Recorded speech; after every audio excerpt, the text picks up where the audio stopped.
नमस्कार दोस्तों, स्वागत है आपका हमारे चैनल में।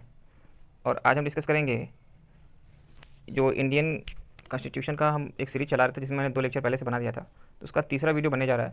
इसमें हम 3 से 4 टॉपिक डिस्कस करेंगे। तो पहला टॉपिक जो आपके सामने दिख रहा है वो ये है कि द कॉन्स्टिट्यूशन के बारे में पढ़ेंगे कि अमेंडमेंट कब शुरू हुआ। सो द कॉन्स्टिट्यूशन में जो फर्स्ट अमेंडमेंट हुआ था वो 1951 में हुआ था। आप ये ध्यान रखेंगे, ये डेट याद रखिएगा कि 1951 में ये आपका पहला अमेंडमेंट हमारे संविधान का संशोधन हुआ था। It provided against the abuse of freedom of speech, ठीक है, and expression validation of the zamindari abolition law and the clarified the right to equality more specially। आप जानते हो कि कुछ फंडामेंटल हमें राइट्स मिली हुई हैं, ठीक है। तो उसको क्लैरिफाई करने के लिए ये आपका 1951 में पहला अमेंडमेंट जारी किया गया था। इसमें फ्रीडम ऑफ स्पीच को और स्पष्ट किया गया, फ्रीडम ऑफ एक्सप्रेशन को स्पष्ट किया गया, और ज़मींदारी एबॉलिश लॉ किया गया, ज़मींदारी लॉ को एबॉलिश किया गया, ठीक है। एंड क्लैरिफाई किया गया the right to equality more specially, ठीक है। जो राइट टू इक्वालिटी है उसको और भी क्लैरिफाई किया गया, ठीक है। It was moved by the prime minister of India Jawaharlal Nehru on the 10th May 1951 and enacted by the parliament on 18th June 1951। समझिएगा ध्यान से कि जवाहरलाल नेहरू के द्वारा ये आपका लाया गया था, प्राइम मिनिस्टर उस समय के थे। और जो डेट थी, डेट याद रखिएगा, 10 मई 1951 को ये पार्लियामेंट में लाया गया और 18 जून 1951 को ये पारित हो गया, इनेक्टेड बाय द पार्लियामेंट, ठीक है। तो ये आपका रहा 1951 में जो अमेंडमेंट की शुरुआत कैसे हुई, ठीक है। अब जो दूसरा पार्ट है जिसे डिस्कस करना है वो ये है, यहाँ पे देख रहे हो आप कि 4 लगातार मैंने यहाँ पे लिया है आर्टिकल्स। तो कौन सा आर्टिकल किससे रिलेटेड है वो समझिएगा। आर्टिकल 51 रिलेटेड है आपका, रिलेटेड टू CAG, ठीक है। आर्टिकल 152 जो है वो आपका डेफिनेशन ऑफ स्टेट से रिलेटेड है। 153 जो है वो आपका गवर्नर ऑफ स्टेट से रिलेटेड है। 154 जो है वो आपका एग्जीक्यूटिव पावर ऑफ गवर्नर से रिलेटेड है।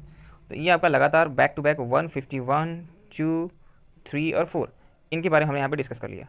अब आगे बढ़ते हैं। अब आपने जो ग्राम पंचायत का नाम सुना होगा, हर 5 साल के लिए बनाए जाते हैं ग्राम पंचायत। तो इसके बारे में थोड़ी सी जानकारी प्राप्त करते हैं। Term of elected representatives of the gram panchayat is 5 year.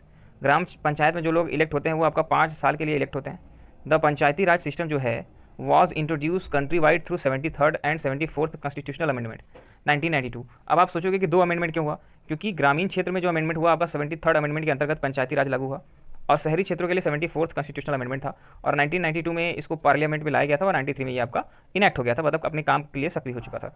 The election of panchayati raj institutions are carried by the state election commission constitutionally under the article 243। यहाँ पे जानना ये है कि आपको कौन से आर्टिकल के तहत ये जो आपका पंचायती राज के चुनाव होते हैं और कौन कराता है। तो आप ध्यान रखिएगा कि स्टेट इलेक्शन कमीशन, ठीक है, राज्य के जो आपके चुनाव आयुक्त होते हैं या फिर वो कमीशन जो बनती है उसके अंतर्गत आर्टिकल 243 में इस तरह की बातें कही गई हैं जिसमें आप पंचायती राज के अंतर्गत, उसके एक्ट के अंतर्गत पंचायत के चुनाव करा सकते हो, ठीक है। अब अगला जो टॉपिक है वो समझिएगा ध्यान से, ये है आपका नेशनल इमरजेंसी कब लगाई जाती है और कौन से आर्टिकल में इसकी व्याख्या की गई, ठीक है। तो आर्टिकल 352 जो है of the Indian constitution has the provision of for the national emergency. तो नेशनल इमरजेंसी का जो प्रोविजन है वो आपका आर्टिकल 352 में डिस्क्राइब किया गया है। The article gives the power to the president. Article जो है वो आपका प्रेसिडेंट को पावर देती है to declare the emergency on the ground of war. कि देखिए, राष्ट्रपति के पास ये शक्ति है कि वो इमरजेंसी डिक्लेयर कर सकता है, और किन परिस्थितियों में कर सकता है उसको समझिएगा। पहला हो सकता है कि अगर वॉर की कंडीशन हो गई हो, ठीक है, या फिर कोई external aggression and armed rebellion, अगर सशस्त्र विद्रोह हो चुका हो, या फिर कोई आंतरिक विद्रोह चल रहा हो, या फिर कोई बाह्य आक्रमण कर दिया गया हो।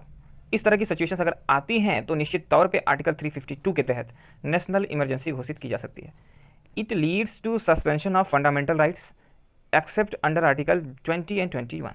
आप समझिएगा ध्यान से, आप जानते हो फंडामेंटल राइट जो होते हैं, इन परिस्थितियों में फंडामेंटल राइट खत्म हो जाती है। फंडामेंटल राइट क्या है, जैसे कि आपको एक्सप्रेशन की आज़ादी जो मिलती थी वो आप नहीं कर पाओगे, आपको कई चीज़ें हैं, जितने भी राइट्स हैं, लेकिन समझने वाली बात है कि आर्टिकल 20 और 21 के अंतर्गत आने वाली चीज़ों पे आपको रियायत दी जाती है, ठीक है। आपकी ज़मीन नहीं ले ली जाएगी, लेकिन कुछ ऐसे प्रोविज़न जरूर हैं जिसमें कि आपको बाध्य होना पड़ेगा अपने फंडामेंटल राइट्स को सेक्रीफाइस करने के लिए। तो आर्टिकल 352 को याद रखिएगा, यही आपका मेन आर्टिकल है जिसके तहत हम नेशनल इमरजेंसी की चर्चा करते हैं। अब एक प्रश्न उठ रहा होगा आपके पास, ये अक्सर आता है, देखिए मैं ऐसे ही क्वेश्चन और टॉपिक सेलेक्ट करता हूँ जो कि परीक्षा में कभी आया हुआ है या फिर आने की भरपूर संभावना होती है। तो अगला जो टॉपिक हमारा है आज का वो ये है कि governor is the constitutional head for the each state. हम गवर्नर के बारे में पढ़ने वाले हैं।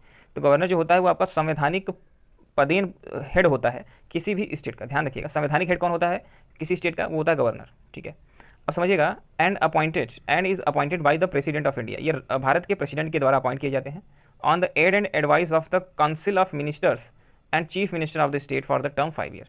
ये आपका काउंसिल ऑफ मिनिस्टर, जो आपका सेंटर में जो मिनिस्टर बैठते हैं, उनकी काउंसिल के अंतर्गत एडवाइस से किया जाता है। और चीफ मिनिस्टर जो स्टेट के होते हैं, उन दोनों की एडवाइस के तहत 5 साल के टर्म के लिए इनकी नियुक्ति की जाती है, गवर्नर की नियुक्ति की जाती है। तो ये आपको समझना चाहिए। अब थोड़ी सी बात गवर्नर की है, तो क्यों ना थोड़ा सा प्रेसिडेंट के बारे में भी जानते हैं। So the president is not a member of any of the 2 houses of the country. हमारे देश के दोनों पार्लियामेंट के दोनों हाउसेस में, ठीक है, चाहे वो आपका राज्यसभा हो और चाहे वो आपका लोकसभा हो, तो वो किसी भी पार्लियामेंट के हाउस का सदस्य नहीं होता है। प्रेसिडेंट की बात मैं यहाँ पे कर रहा हूँ। So he is the constitutional head of state and a part of parliament. वो पार्लियामेंट का पार्ट तो होता है और संवैधानिक हेड होता है कि हेड ऑफ स्टेट होता है। In which he has power to summon both the houses of the parliament and dissolve the lower houses. और उसके पास पावर होती है कि वो, आप जानते हो कि राष्ट्रपति का एक वक्तव्य हर 6 महीने में एक मीटिंग ले सकता है ना, तो उसके बीच 2 मीटिंग के बीच में 6 महीने ज़्यादा का गैप नहीं होना चाहिए जब राष्ट्रपति जी संबोधित करते हैं दोनों सदन को, तो वो उनके पास पावर होती है। दूसरा पावर क्या होती है कि वो लोअर हाउस को, अपर हाउस को तो नहीं, क्योंकि अपर हाउस जो होता है वो आपका स्टेबल हाउस है, तो लोअर हाउस जिसको लोकसभा भी कहते हैं, उसको वो डिजॉल्व करने की पावर रखते हैं राष्ट्रपति। ठीक है क्या? अभी हमने एक टॉपिक पढ़ा था नेशनल इमरजेंसी का, तो वो तो आपका 352 के आर्टिकल के तहत था। लेकिन अब एक और तरह की इमरजेंसी हो सकती है, जैसे कि अगर मान लीजिए देश में आर्थिक आपातकाल आ जाए, ठीक है, आर्थिक तौर पे इंडिया परेशान हो जाए, तो क्या होगा। सो फाइनेंशियल इमरजेंसी जो है उसका प्रोविज़न हमारे कॉन्स्टिट्यूशन में आर्टिकल 360 के तहत किया गया है। ठीक है। So article 360 states that a situation has arises whenever whereby the financial stability और द क्रेडिट ऑफ इंडिया और any part of thereby is threatened. कहने का मतलब कि अगर ऐसा लगे कि फाइनेंशियली इंडिया जो है वो अनस्टेबल हो रहा है, उसकी स्टेबिलिटी, उसके आर्थिक संतुलन में कोई बहुत बड़ा बदलाव आ रहा है, ठीक है, और इस तरह के थ्रेड उत्पन्न हो रहे हैं, ठीक है, इस तरह की दिक्कतें उत्पन्न हो रही हैं जहाँ पे फाइनेंशियल प्रॉब्लम चल रही है देश में, किसी भी देश के किसी पार्ट में भी अगर चल रही है, जैसे किसी पर्टिकुलर राज्य में चल रही है, भुखमरी हो गई, ठीक है, या फिर 2-3 बैंक क्रैश हो गई, कुछ लोग जैसे भागते रहते हैं, पैसा लेकर के भाग जाते हैं विदेश, इस तरह की अगर परिस्थितियाँ हो गई और देश चला पाना सक्षम नहीं हो सका, तो उस समय प्रेसिडेंट में declare a state of financial emergency. तो राष्ट्रपति जी फाइनेंशियल इमरजेंसी डिक्लेयर कर सकते हैं। अ proclamation issued under the article 360 will remain in the force for 2 months unless before the expiry of the period it is approved by the both the houses of the parliament। समझिएगा ध्यान से, यहाँ पे प्रश्न ये नहीं पूछेगा कि आर्टिकल 360 से फाइनेंशियल इमरजेंसी बनता है। अब प्रश्न थोड़ा डीप में कैसे पूछता है कि उसका आप कहो कि पीरियड क्या रहता है, कितने महीने के लिए, कितने साल के लिए लगाया जा सकता है।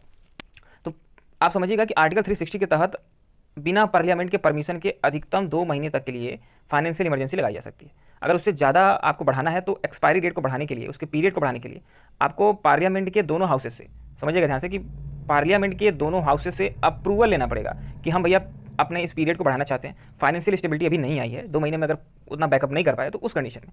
सो वंस अप्रूव्ड इट रिमेन्स, अगर एक बार अगर मान लीजिए पार्लियामेंट के दोनों हाउसेस से अप्रूवल मिल गया, in force still revoke by the president, तो आप समझिएगा कि ये तब तक जारी रहेगा जब तक कि राष्ट्रपति खुद इसको नहीं कह देते कि भैया अब आर्थिक, उनके सलाह पे कि अब आर्थिक जो फाइनेंशियल इमरजेंसी लगी है उसको खत्म कर देना चाहिए। इस तरीके से ढेर सारे मैंने 4-5 पॉइंट का डिस्कस किया, और इसी तरह के वीडियोस को देखने के लिए हमारे चैनल को आप सब्सक्राइब भी कर सकते हो। धन्यवाद।